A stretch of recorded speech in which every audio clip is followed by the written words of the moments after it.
Hi, you're listening to Book Chat with author Vivian E. Moore.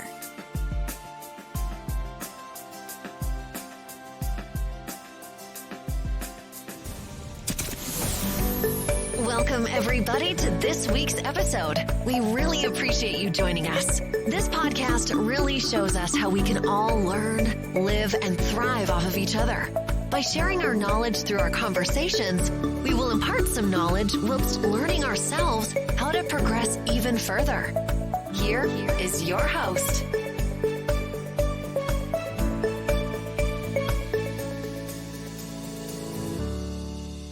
Hello and welcome to Book Chat. I am your host, author Vivian E. Moore. I hope everyone had a great week and I hope you are having a better weekend. All right, so we're going to get straight to today's show. The title is Liar, Liar, Pants on Fire. And the topic is empowering creativity. All right, so I don't know about you, but in my family, we weren't allowed to say the word lie or call someone out for lying as a child. Lie was a grown folks word that implied untruth, of a nefarious nature, and overall untrustworthy. So, as a result, we were taught to say telling stories. Okay. So, I don't know about your family demographics, but, I am, my family demographics is different from, most folks. And I know a lot of people, within my same demographic know exactly what I'm talking about. You know, that was what you didn't utter the word lie as a child. That would get your face slapped off. Okay. So you had to say telling stories, and that was acceptable. Okay. I accepted that as a child because, I feared my parents. Okay. It wasn't the fear that they would do harm to me. It was a reverent fear. Okay. Which dealt along the lines of respect. I respected my parents and what they told me because I knew that they wouldn't tell me anything that was wrong. I knew that they were telling me something, from a child's perspective that I could identify with. And maybe I didn't understand why my parents thought it was a bad word, especially if we understood what constituted lying. But all I knew was then was that lying was wrong and that you shouldn't do it or accuse someone else of lying. Instead, they encouraged me to say telling stories along with my brothers and sisters. All right. So basically, that was my childhood. But what I realize now is that they never realized how telling stories, quote unquote, would become a major part of my life. The definition, okay, yeah, we're going to go there. So I'm going to break this down for those who I'm sure you already know. But anyway, I'm going to do it. The definition, according to Merriam-Webster, is, or at least one example is, prevarication. All right, which is a fancy term for fibbing or lying. But we know most lies are exaggerations of the truth anyway, right? All right, so, so fast forward to the present. Lying is still wrong, but accepted when presented in a palatable form. All right. I said that to say this. All right. So not everyone who tells stories is a prevaricator. All right. Let's just be clear on that. But when used in the proper context, it becomes an opportunity for a story. All right. See where I'm going now? All right. So now I know some people who can tell whoppers, but not all of them are liars, but indeed storytellers, present company included. All right. My parents didn't realize how their generalization of the word liar would impact me. I'm positive of that. They knew that it would shape and form me to be an upright person, to always tell the truth overall, but not in this way, because it made me consciously aware of people and things said in my presence it made those things more meaningful to me. And overall, it helped me to recognize the truth from a lie and so forth. Okay. Now, one advantage is that it stimulated my curiosity and empowered my gift of creativity. Now, there is a method to the madness of storytelling, okay? It starts with the 4P formula. Now, if you are a writer or an author or someone who is just starting out, or if you've taken writing courses and your instructor has given you the structure of writing, of becoming an author, then you are probably familiar with the 4P formula: people, place, plot, and purpose. Okay, that is like the grid work for a story. Those are the components for a story. You have to have those elements to build a story. Okay, so in lay terms, what that means is that you have character creation, you have a timeline, you have a narrative, and then, of course, you have the climax of the story, which is generally the ending. All right. And hopefully at the ending, the characters from your story have learned their lesson. And so now they're trying to teach that to the readers to let them know, well, this is the purpose behind the story. So hopefully you'll get something from this story other than 2 hours of your time, or however many hours it takes you to read a book, of being engaged with the story. You get to the ending and learn the purpose of why they told the story in the first place. All right. But what I want you to understand is that words are powerful and they can be life-changing, whether used for good or bad reasons. Okay. That's why it's so important to teach our children not to tell stories. Okay. At least not in a lying connotation, but in the vein of storytelling. Like, you pick up a book and you read it to your child at night to help them sleep, in that vein. Okay. Storytelling is an art form. Okay. It is a skill that not everyone has. All right.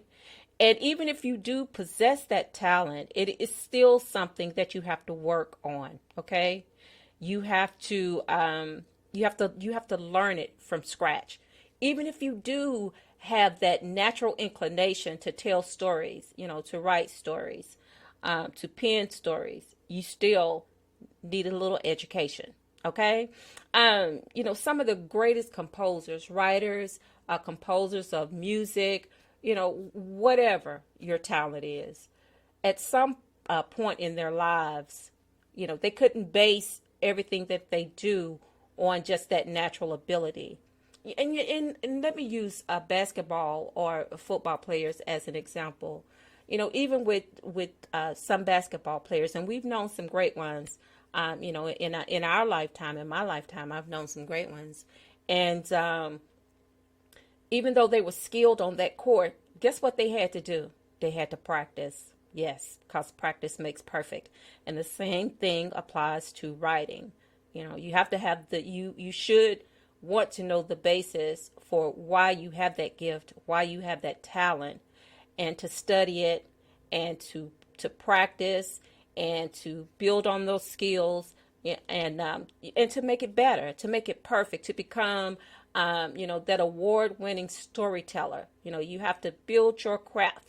You have to work on it and find what your weaknesses are and what your strengths are. That's why we write. We write because we are compelled to do so, but we want to become better writers when we listen to our audience, when we listen to the reviews that they give us. They give us hints about how we could become better writers. Maybe they don't know how to explain it in layman's terms, but in their own way, they're letting us know, okay, well, I love the story, but, this, and that, that could have been better. It could have been improved upon. And so instead of getting offended, we need to listen to that and learn how to, to work on ourselves to make our story better, make our stories better, because that's important, because we want to bring on new readers and more readers.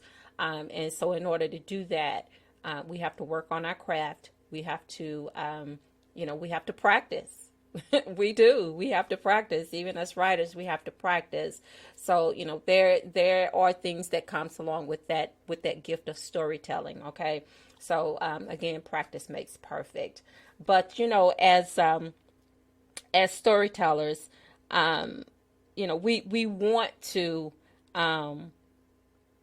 we want to articulate ideas, and this is a way for us to do it, to articulate those ideas, to put them on paper, while building a structure. Okay, we're building something, and then while we're building that, articulating our minds, our thoughts and ideas, and building on what we have, we also want to engage the imagination of its recipients, because that's important. Okay, you have to have an avenue. Yes, writing is your release. It's how you get all of those thoughts and ideas, those voices in your head. You get them out of your head and you get them on paper.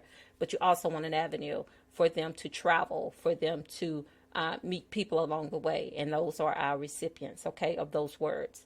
And as writers, it's how we interact with our audiences. It's how we bring them into the fold, okay? Allowing them inside our minds, scary as that thought may be, while building a relationship not based on untruths, but creativity, because that is the goal, to be creative and to share that creativity with others. It would be so selfish to have something that you only kept for yourself, but it was meant for others too. So, we have to not be so stingy, okay, but to be more giving and more receptive, and, just be more well-rounded, and as writers, to include those readers into those stories, because that's who we're writing them for, is for the readers, okay? So we have to keep that in mind when we are telling stories, all right? Telling believable stories, that's another factor in storytelling.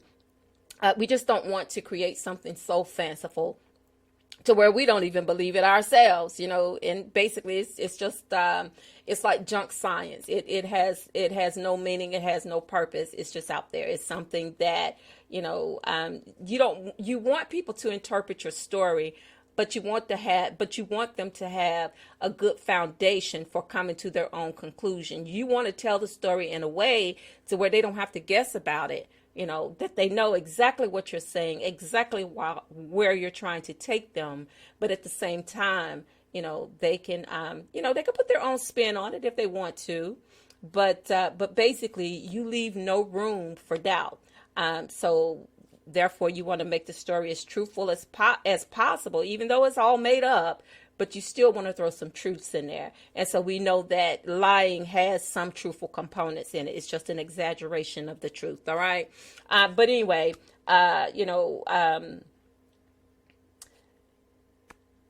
empowering creativity will never become a negative in my book. Okay. It will always remain a positive. And it will help to develop writing skills and meaningful conversations. All right. So, folks, that's it for today. I hope you got something from today's show. And I hope that I will continue to engage you, and that you will continue to listen, like, and share. All right. Because that is so important to do that. And I appreciate you for doing that. And you can also listen to Book Chat each and every Saturday at 6. You can listen to Book Chat wherever you listen to podcasts. You can find Book Chat, not just on Saturdays, but any day of the week. All right. And, as with anything, we have to realize that tomorrow is not promised to any of us. So we need to tell the people who we care about the most how we feel about them while we have the opportunity to do so. All right. So on that note, I love you. I hope you love me back. Until the next time you hear my voice, God bless you and goodbye.